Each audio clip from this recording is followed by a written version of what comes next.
L'agent de police fixa Hamid de ses petits yeux mouillés. Il agita en l'air des mains qui débordaient des manches d'une vareuse marine.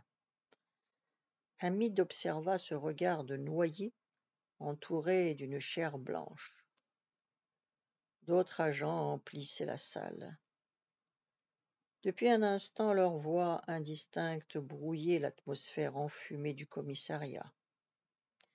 Une odeur d'homme stagnante adhérait aux murs bruns, aux misérables pièces d'ameublement, aux scribes.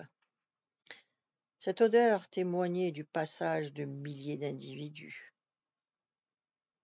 Calmes, indifférents même, Hamid ne se souciait pas de ce qui allait arriver. Les agents groupés près de la porte vitrée s'approchèrent, ils l'entourèrent. Il en vint d'autres du fond de la salle. Hamid vit le chiffre de l'agent. Pour le reste, il ne parut point s'apercevoir de sa présence. Bientôt, il fut encerclé par une quantité d'agents. Il en examina quelques-uns sortis de l'ombre. Il les reconnaissait pour les avoir croisés plusieurs fois dans la rue. À cet instant, l'impression paralysante de certains rêves l'enveloppa. Ce fut comme si l'air eût été d'un poids infiniment lourd.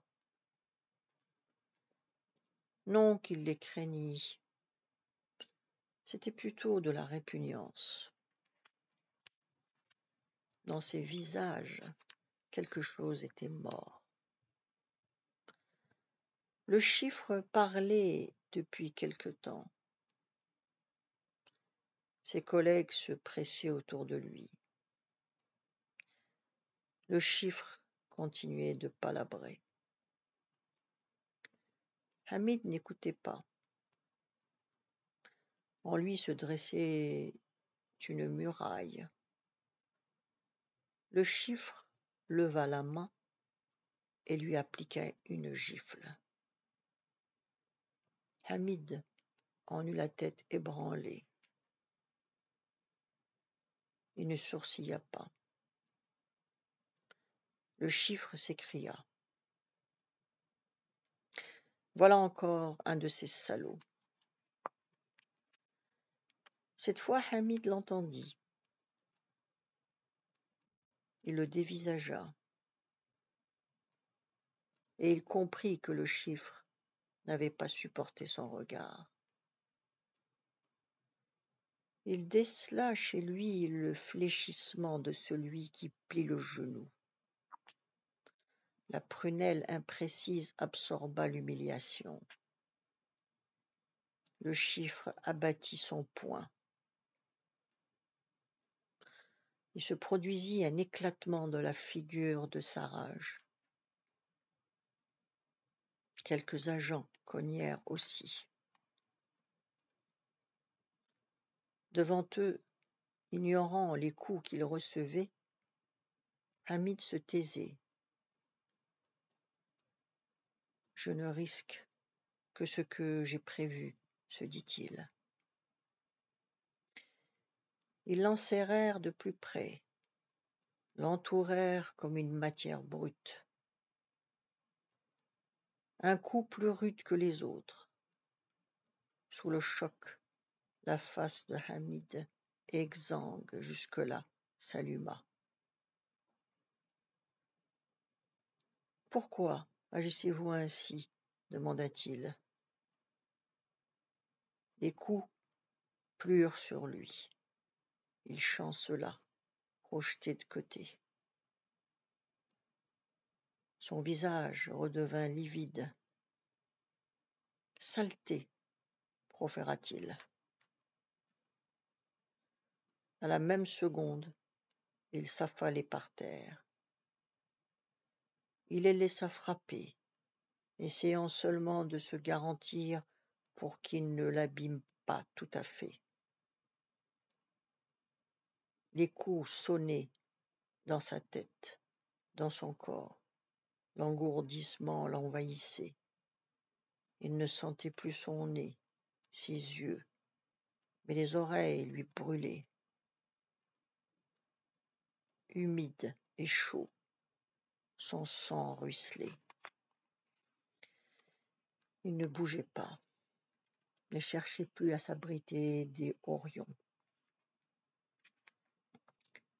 D'un jet, le chiffre lui envoya un crachat. Un autre lança « Saligaud, espèce d'enfant de pute ». L'un d'eux le foula avec de grosses chaussures. Quelques-uns suivirent son exemple. Au jugé, dans son corps allongé sur le carrelage, ils assénèrent des coups de brodequin. Hamid ne concevait plus qu'une chose. Une seule idée restait claire dans son esprit. Ne pas se laisser détruire. Vivre. Il n'y voyait plus. Le sang dégoulinait dans ses yeux. Puis, le calme se fit, suivi d'un silence redoutable qui se prolongea. Quelqu'un approchait, dont on entendit le pas sonner de loin. Hamid essaya d'entr'ouvrir les yeux. Il n'y parvint qu'à peine, tant ses paupières étaient boursouflées. L'éclairage rougeâtre, qui paraissait insuffisant tout à l'heure, le blessait. Il distingua des bottines noires. Le commissaire en uniforme. Son énorme stature domina Hamid. Elle se rapprocha encore davantage. Les fers des talons claquaient avec un ton sec. Le groupe d'agents s'écarta. Ceux-ci considérèrent l'attitude de leur supérieur dans un mutisme total. Hamid se redressa, oscilla sur ses jambes. Il tenta d'enlever le sang qui lui recouvrait le visage en s'essuyant des deux mains. Le commissaire lui jeta un regard sans expression et continua son chemin. Hamid se retrouva enfermé dans une cellule. Il eut vivement envie de pisser.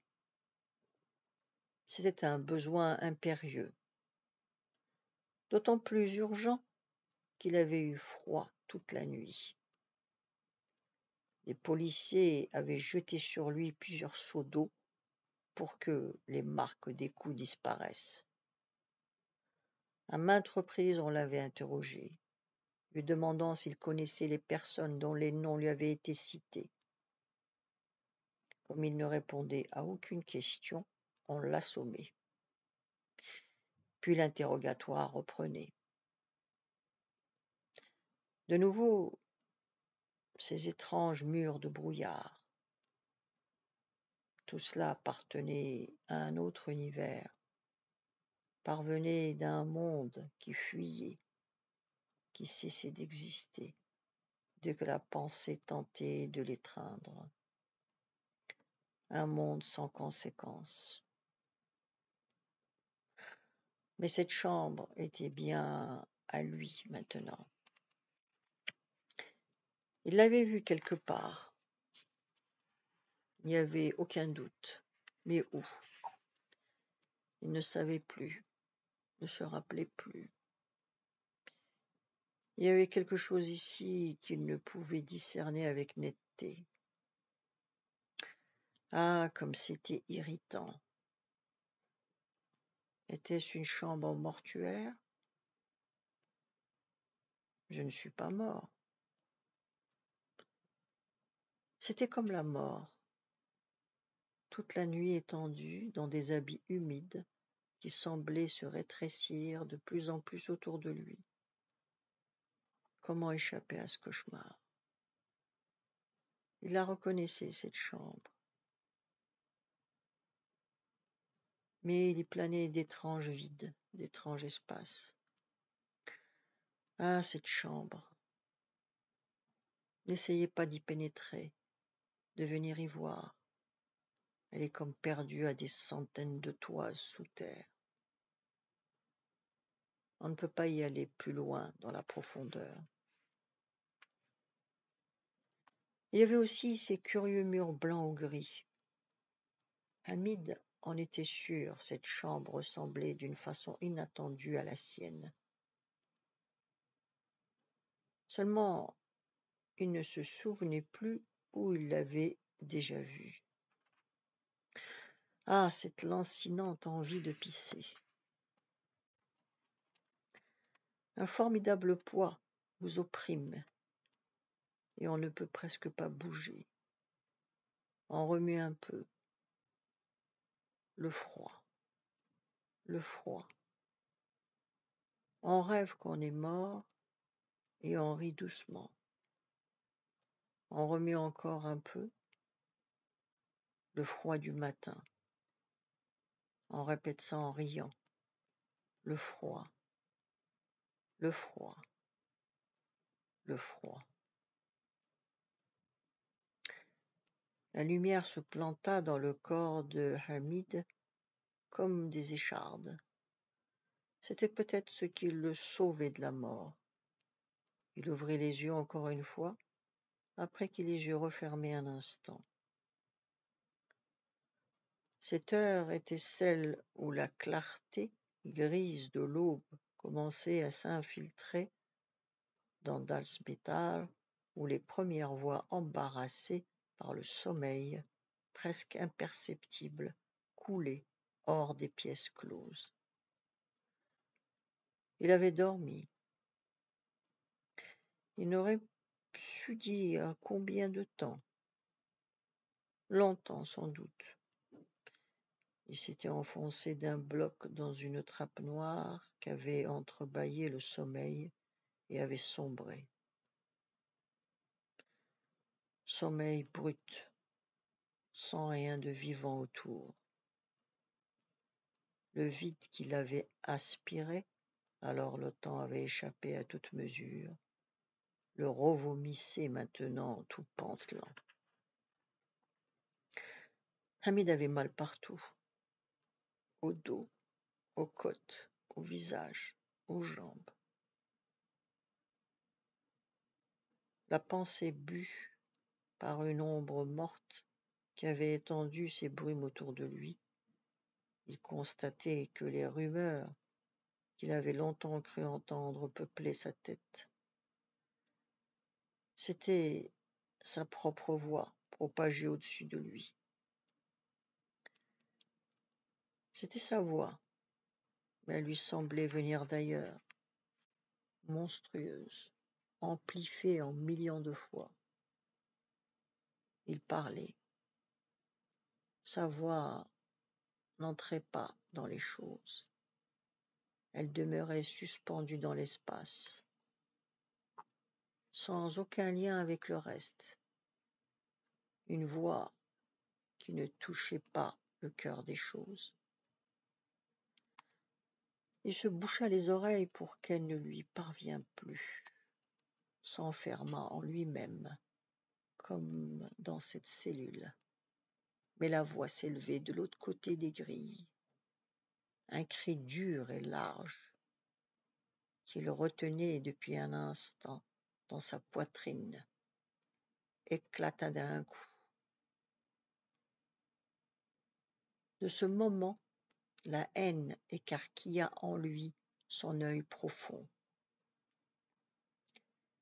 Il émergea lentement du puits noir où il était plongé et perçut enfin le brouhaha installé dans sa tête. Il l'avait torturé pendant qu'il avait perdu connaissance. Il ouvrit les yeux et regarda autour de lui. Une cellule sombre. Quoique éveillé, il sentait que les couches voisines d'une pensée qui commençait à sourde en lui demeuraient encore assoupies. Elle seule gardait la mémoire des tortures. lesquels s'étaient imprimés à travers l'épaisseur de la chair, dans le plus grand désordre, et comme une déflagration. Il porta la main à son dos et découvrit qu'il était nu jusqu'aux reins. Un moment, l'image d'Omar passa devant ses yeux. Pourquoi Omar ici? Il n'était pas en état de se le demander. Puis le souvenir d'Alger, lorsqu'il y habitait, remonta à la surface. Il suivait la rue de la Liberté. Il sortait d'une réunion. Il était 10 heures du soir. Il pleuvait. Il avait plu toute la journée. Il pleuvait encore le soir. À présent, il avançait à l'aveuglette, les poumons et la gorge brûlés par la course. Une ligne de pluie infranchissable s'interposait dans l'air, se déplaçant sans cesse devant lui. Encore la silhouette d'Omar qui revenait. Hamid rentrait à Dalspitar quand il avait reçu en plein ventre la tête de l'enfant. Se précipitant comme un cabri, Omar s'enfuyait de la maison. Hamid l'encercla de ses bras. Il le souleva au-dessus du sol. Omar levant les yeux sur lui, alors il dit « C'était épatant. » La suite demain. Vous pouvez vous abonner.